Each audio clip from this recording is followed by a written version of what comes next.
আর যুবসাথী 21 থেকে 40 যারা শুধু পড়াশুনো করেন, স্কলারশিপটাকে আমরা বাদ দিয়েছি, কারণ ওটা তার পড়ার জন্য লাগে, সেটাকে আমরা ধরছি না।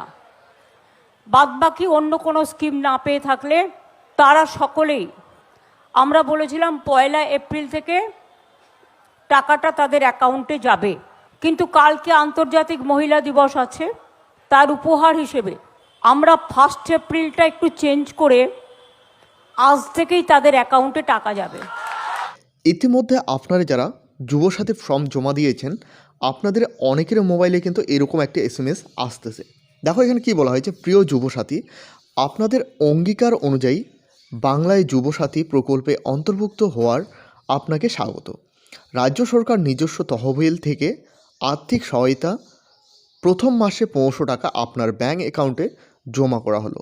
আপনি ভালো থাকুন, সুস্থ থাকুন। শুভেচ্ছা সহ মমতা ব্যানার্জি, মুখ্যমন্ত্রী, পশ্চিমবঙ্গ সরকার। তো এরকম একটি SMS কিন্তু সকলের মোবাইলে আসতেছে।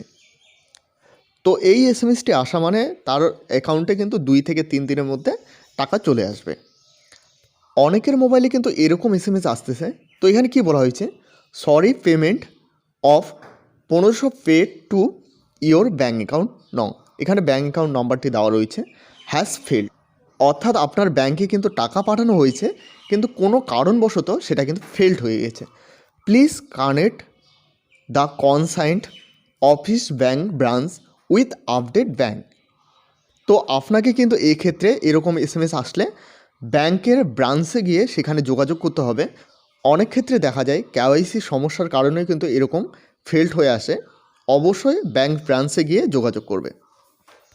এরপর দেখে রাখি, কোনো SMS ছাড়াই অনেকের কিন্তু এভাবে টাকা ঢুকতেছে, অর্থাৎ ডাইরেক্ট কিন্তু একদম টাকার SMS আসতেছে, অর্থাৎ 1500 হ্যাজ বিন ক্রেডিট, এভাবে কিন্তু অ্যাকাউন্ট নাম্বারটি দেওয়া রয়েছে।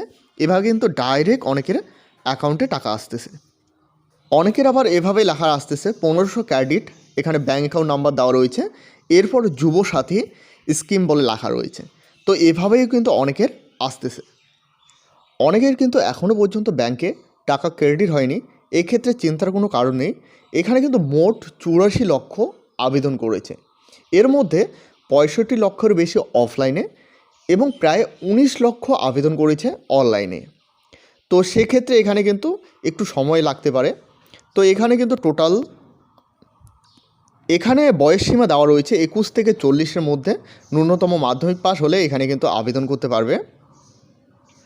তো এই হলো যুবসাথী প্রকল্পের একটি গুরুত্বপূর্ণ আপডেট। আপডেটটি ভালো লাগলে অবশ্যই একটি লাইক করবে। এই চ্যানেলে প্রথমবার হয়ে থাকলে অবশ্যই চ্যানেলটিকে সাবস্ক্রাইব করে সাথে বেল আইকন প্রেস করতে ভুলবে না।